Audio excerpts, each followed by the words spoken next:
मध्य प्रदेश के अंदर आपको बहुत सारे अच्छे अच्छे प्राइवेट और गवर्नमेंट कॉलेजेस मिल जाते हैं जिनमें एडमिशन लेने का एक प्रोसीजर होता है एमपीडीटीई की काउंसलिंग। उस काउंसलिंग के बारे में आज की इस वीडियो में पूरी डिटेल में बात करेंगे।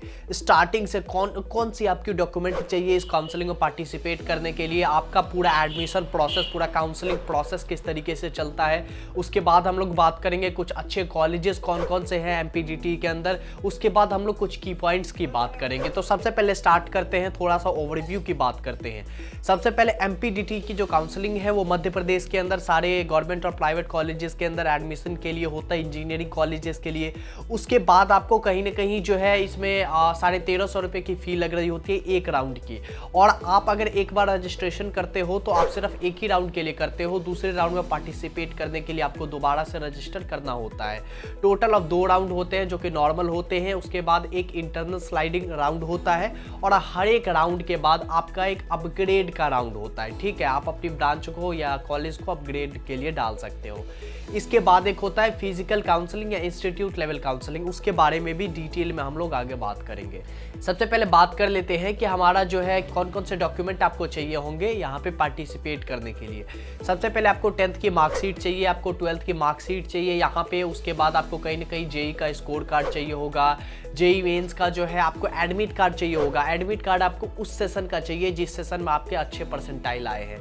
इतनी चीज़ें के बाद आपको कहीं ना कहीं डोमिसाइल सर्टिफिकेट चाहिए होगा अगर आप एमपी के हैं, आपको कैटेगरी सर्टिफिकेट चाहिए होगा अगर आप एमपी के हैं, इनकम सर्टिफिकेट चाहिए होगा। इसके बाद जब आप एडमिशन लेने जाओगे तो उस टाइम पे आपको कहीं ना कहीं आपको मेडिकल सर्टिफिकेट चाहिए होगा, character certificate, anti ragging certificate.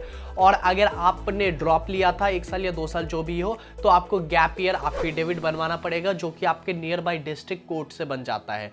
जब आप डिस्ट्रिक्ट कोर्ट वगैरह में जाएंगे कोई भी वकील लॉयर जो होगा वो आपको आराम से बना के दे देगा कुछ पैसे में, तो वो चीज़ आप बनवा लोगे, गैप ईयर एफिडेविट। ठीक है, इतनी चीज़ें आपको, इतनी डॉक्यूमेंट कहीं ना कहीं नेसेसरी होगी एडमिशन लेने के लिए, सारी प्रोसेस को समझने के लिए।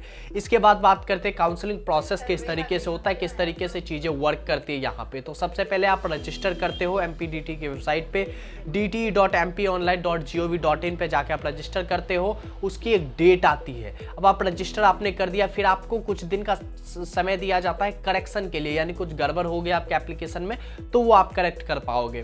फिर डॉक्यूमेंट वेरिफिकेशन होता है आपका कि वो लोग डॉक्यूमेंट वेरीफाई करते हैं कि आपने जो डिटेल्स भरी है और आपने जो डिटेल्स अपलोड की है क्या वो दोनों चीज़ें सही है नहीं है, किस तरीके से चीज़ें वहाँ पे काम करेगी। तो होता ये है कि अगर आपके डॉक्यूमेंट में कहीं ना कहीं थोड़ी बहुत गड़बड़ है, जैसे आपके पापा का नाम धर्मेंद्र है, आपने धर्मेंद्र वाला अपलोड कर दिया है, तो ये सब चीज़ें थोड़ी बहुत चल जाती है, इसमें ज़्यादा दिक्कत नहीं आएगी। और वैसे भी डॉक्यूमेंट का ज़्यादा प्रॉब्लम नहीं होता, वेरीफाई हो जाता है लगभग। और जो जनरल बच्चे हैं जिनका नहीं हो पाता है उनको वो लोग जनरल के अंदर डाल देते हैं, कोई भी कैटेगरी उनकी नहीं लगती है। ये चीज़ है बेसिकली कैटेगरी वगैरह को वेरीफाई करने के लिए चीज़ें करी जाती है, कैटेगरी और मेनली आपका इनकम सर्टिफिकेट वगैरह, जिससे कि आपका टीएफडब्ल्यू वगैरह वहाँ पे लगेगा।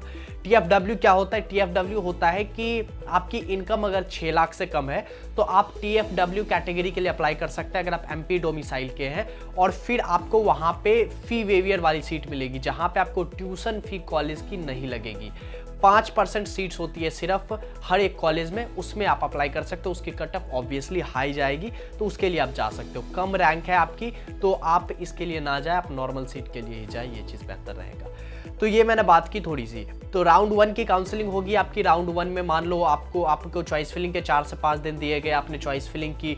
चॉइस फिलिंग क्या होता है कि आप को बहुत सारे कॉलेजेस दिए जाते हैं, जितने भी प्राइवेट या गवर्नमेंट कॉलेजेस हैं उसमें ब्रांचेस रहती है। आप अपने हिसाब से उनको अरेंज करते हो, मुझे पहले पे ये चाहिए, दूसरे पे चाहिए, तीसरे पे चाहिए, चौथे पे ये, उसको अरेंज करके आप सबमिट कर देते हो। जैसे ही आप सबमिट करते हो, हाँ, चॉइस फिलिंग करने के बाद आपको फ़ी देनी होती है। रजिस्ट्रेशन के टाइम आपको कोई फ़ी नहीं देनी होती है, चॉइस फिलिंग के बाद आपको 1350 रुपये की फ़ी देनी होती है। ये चीज़ आप ध्यान रखेंगे।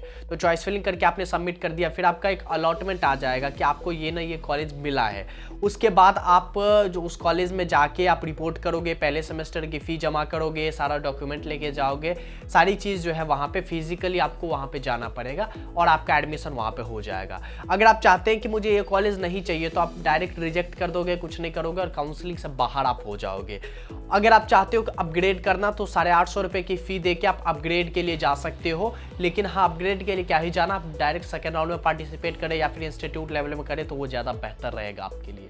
तो राउंड 2 भी सेम इसी तरीके से होता है। राउंड 2 में दोबारा आपको फॉर्म भरना होगा, पहले वाले से नहीं चलेगा।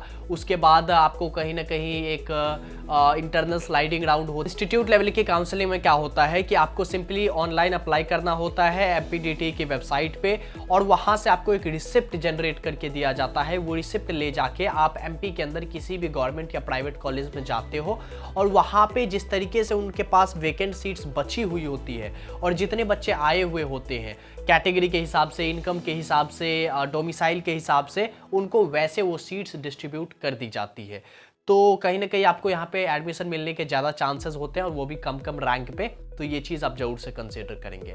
इसके बाद कुछ टॉप के कॉलेजेस की बात करूँ तो SGSITS इंदौर हो गया आपका, IIT DAVV इंदौर हो गया आपका, JEC जबलपुर है, MITS ग्वालियर है, सम्राट अशोक टेक्निकल इंस्टीट्यूट विदिशा है, UIT RGPV भोपाल है, REC रेवा है, उज्जैन इंजीनियरिंग कॉलेज है। तो बहुत अच्छे गवर्नमेंट कॉलेजेस हैं यहाँ पे, कुछ अच्छे प्राइवेट भी हैं। LNCT भोपाल के कैंपसेस हैं यहाँ पे, एक्रोपोलिस इंदौर वगैरह है, ठीक है। तो प्राइवेट कॉलेजेस के अंदर भी आप जा सकते हो अगर आपकी रैंक बहुत ज़्यादा कम है और आपको ब्रांचेस CSE वगैरह चाहिए। और यहाँ पे प्राइवेट कॉलेजेस की फ़ी भी उतनी ज़्यादा नहीं है, तो एक बार को कंसिडरेबल है चीज़ें, आप जा सकते हो। बाकी गवर्नमेंट मिल जाए तो वो तो बहुत अच्छा हो जाता है। MPDT के अंदर ये है कि आपके पास अगर डोमिसाइल और कैटेगरी है तो प्लीज़ ज़रूर से यहाँ पे पार्टिसिपेट करें, आपको बहुत ज़्यादा फ़ायदा यहाँ पे मिलता है।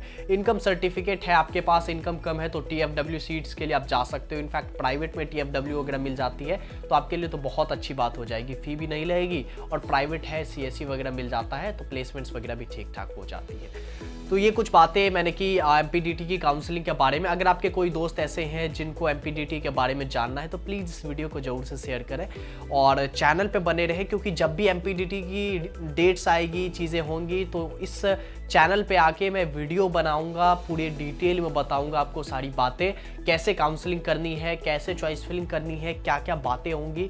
तो चैनल को जरूर से सब्सक्राइब कर लें और दोस्तों के साथ इस वीडियो को शेयर करें। बाकी बहुत बहुत धन्यवाद आपको इस वीडियो को देखने।